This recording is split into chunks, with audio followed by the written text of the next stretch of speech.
sex trafficked women, underage innocent women, girls trafficked from villages and other small places around the world into prostitution and tricked.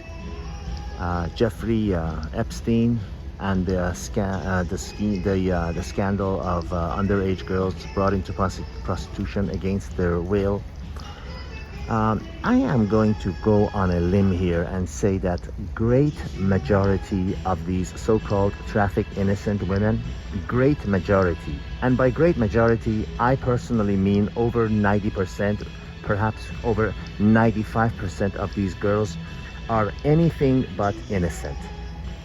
Please don't get me wrong. I am 100% solidly against any kind of abuse of minor children or taking advantage of innocent children, without a doubt. I honestly, personally, myself, I can't even go out with girls in their 20s because besides from the the carnal pleasures, I don't enjoy their company because I am older than them. What am I going to talk with them? I honestly never seek them, not interested in them, let alone girls below legal age. But I'm still going to go down on record and say the great majority of these so-called innocent women that are tricked and trafficked into prostitution, such as girls that flew on a private jet to Epstein Island in the Caribbean, the great majority of them know exactly what they're doing. Exactly. Listen, if girls in third world countries like Thailand and Cambodia and Vietnam that are brought from villages into these bars know what they're doing, then these girls from Eastern Europe and other European countries, they know very well what they're doing. They are just lured by the glitz and glamour and promises of making a lot of money, and then after they realize they have an opportunity to get on the bandwagon of I didn't know what I was doing and I was tricked, so write me the check, and then advised by lawyers of how much they can make so they won't have to work for the rest of their lives, they very easily change their story. We all know how women love to change history. They easily would change the story and say, no, I had no idea. I thought I was going to be a secretary. I thought I was going to be a waitress in the bar. And you know, truth always comes out eventually. You see these women in third world countries that are brought into, from the villages supposedly to work in these bars and are working as prostitutes. And then in those same bars, you see girls that are working in behind the counter in the bar. They're serving drinks. They have no interest in going with men out for sex in exchange for money. These are the same girls, yet some of them choose to work a decent job and earn money because they do not cross that line. They have self-respect. They do not sell their body. They do not want to do it, even though they can. I've been to bars in third world countries, in Thailand, in Indonesia, in Vietnam, in Cambodia, where I saw very attractive girls in the same bars where prostitutes are working that are supposedly innocent and trafficked from the villages.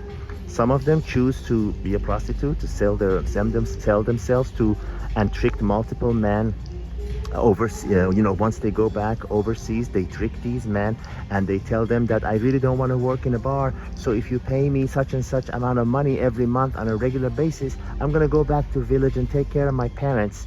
And once the guy goes back to his own country and writing checks every month like an idiot, they go and tell the same story. They go back to the same bar and get another guy and tell the same story to him, and so on and so on and so on.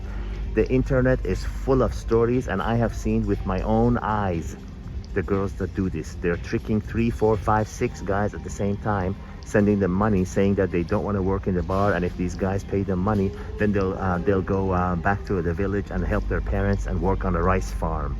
Right. And I've got a bridge to sell you right next to my ocean property villa in South Dakota. So I go back to what I said in the beginning. The great majority of these women are basically BSing. They know exactly what they're doing. They're doing it for money. They're doing it for easy money.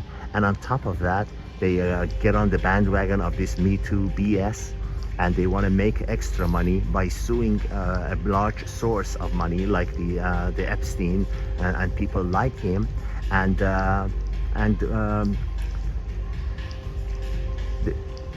with the promise that they don't have to work for the rest of their lives. Basically, easy money is what they're after.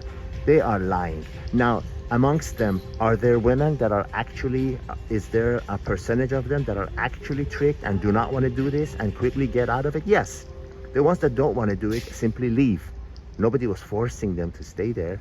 They could simply leave, unless they were in prison behind bars with a locked door and a guard outside the door, which was not the case in this situation. They could simply leave. They speak enough English wherever they're from to understand that they're going overseas, flying on a private jet and being wined and dined for a supposedly decent job. And that, you know, so they're telling me that they are not able to leave the, you know, just walk outside and go and grab a taxi and into the airport and buy a ticket and leave, or just leave the place and go somewhere else until they have enough money to leave. No. Gentlemen, use your brain, use your head. Do not be fooled and manipulated by the media. It's all lies, lies, lies. There are most certainly those that are actually tricked, and you know, they realize that no, this is not a normal job, and they have to do, you know, this and this for money. And those women are well able to get out of that job and go somewhere else. Are there portions of them that are actually physically imprisoned and forced to do something against their will? Absolutely. Absolutely there are. Absolutely there are. Like we saw an exaggerated example of it in that movie, Taken. You know, we saw that an example of it, but those are in the minority situation. Most of these women know exactly what they're doing. And the point of me making this video is, again, is not to say that there aren't those that fall into that category, but the great majority, not even the majority, but great majority of them, they know exactly what they're doing. They're opportunistic, they're doing it for the money, and on top of that, they're further opportunistic by claiming that they didn't know what they were doing and to take advantage of whatever windfall that's coming their way. Use your head, use your eyes, use your ears, and always, always, always read between the lines, and don't accept what you're being told, and always, always, always question. All the best.